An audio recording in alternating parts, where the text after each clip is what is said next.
Title card: why does a taxi cost a fortune at rush hour?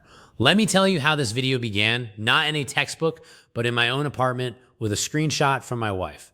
Here's the situation. My wife doesn't drive. She wants to learn. And honestly, I've been nudging her to do it for a long time. But for now, she takes taxis a lot. And she always says the same thing to me. You just know the right time to order a taxi so it stays cheap. We argued about this for ages. She thought it was some secret trick I had. I insisted it wasn't magic. It was something about how the prices work. We never settled it until one day, life settled it for us. She suddenly needed to get our child to the museum, and it was urgent, right in the middle of rush hour. She opens the app and she's in shock. She sends me a screenshot of how expensive the taxi is at that exact moment. And that evening, I dedicated myself to explaining it to her. I searched, I dug into how these algorithms actually work, and I finally understood the truth behind smart taxi apps. So I decided to make this video for her and for you too. I hope you enjoy it. Here's the surprising fact that flipped my understanding completely. The price you pay isn't really about distance at that moment. At rush hour, the price is set by a tug of war between two numbers: how many people want to ride and how many cars are free. That tug of war has a name in math and economics. It's the relationship between demand and supply. And once you see it, you can never unsee it. Every surge price suddenly makes sense. Let's slow down and define our two players. Demand is simply the number of people who want to ride right now. Supply is the number of taxis that are free and available to pick someone up right now. That's it, 2 counts. Now picture a calm afternoon. Say 10 people want to ride, and there are 10 free cars nearby. The numbers match, everyone gets a car quickly, and there's no reason for the price to jump. Supply meets demand. Balance. This balance is the whole point. When the two numbers are close, the market is calm, and the base price holds steady. The drama only starts when those two numbers drift apart. Now bring in rush hour. Everyone leaves work at the same time. Everyone needs to be somewhere at the same time. My wife needed the museum at exactly that moment, and so did thousands of other people heading out for their own reasons. So demand spikes. Instead of 10 people wanting a ride, now there are, let's say, 30. But the number of free cars doesn't magically triple. There are still only about 10 cars free. Suddenly, 30 people are chasing 10 cars. That is the imbalance. More people want to ride than there are free cars to carry them. And when that happens, something has to give. Either people wait a very long time, or the system finds another way to balance the two numbers. And that screenshot my wife sent me, that was this exact moment frozen on a screen, 30 wanting, 10 available, and the app responding the only way it knows how. So here's what the algorithm does. When there are more people who want to ride than there are free cars, the algorithm raises the price.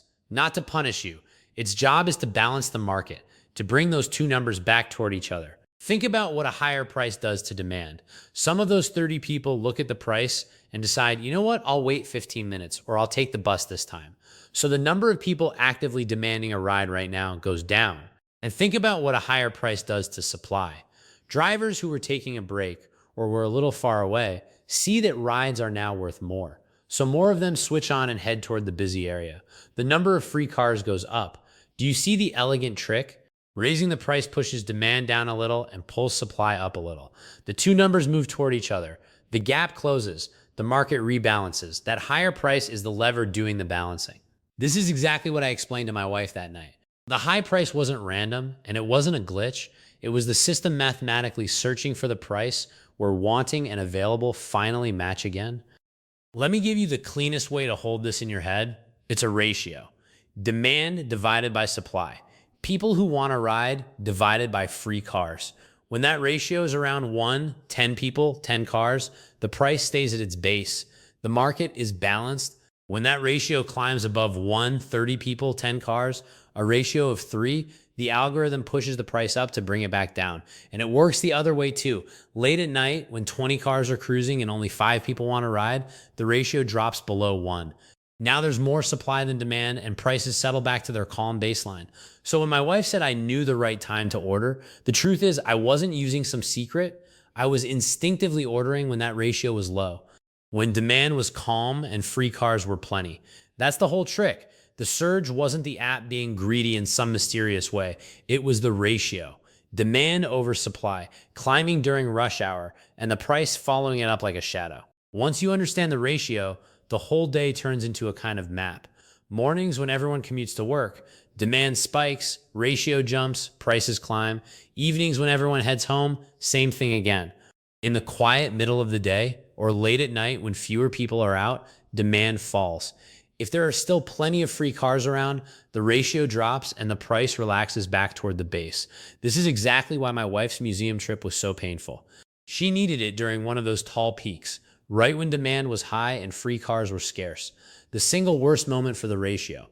And so my so-called talent for cheap taxis was really just reading this map without realizing it. I tended to travel in the valleys, not the peaks. Knowing the math just makes that instinct something you can actually choose on purpose.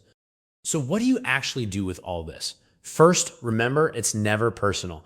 The surge price isn't the app deciding you specifically should pay more. It's just demand over supply expressed as a number. Second, if your trip can flex even a little in time, watch for the peaks. The same route, 20 minutes earlier or later, can sit on a completely different part of that ratio curve and a completely different price. And third, for the trips that can't wait, like rushing a child to the museum on time, now at least you understand what you're paying for. You're paying to win that tug of war for one of the few free cars in a moment when everyone wants one. So let me bring it back to where we started, to that evening with this shocking screenshot glowing on my wife's phone. We had argued for so long about my mysterious taxi instinct, and it turned out there was no mystery at all. The truth was a single beautiful idea. The price balances the market. When more people want to ride than there are free cars, the algorithm raises the price to bring those two numbers back together. Demand over supply. That's the whole secret. I dug into those smart taxi apps that night to settle an argument with my wife, and I walked away understanding something real about how the world prices the things we all want at the same time. I hope after this you see that ratio everywhere too.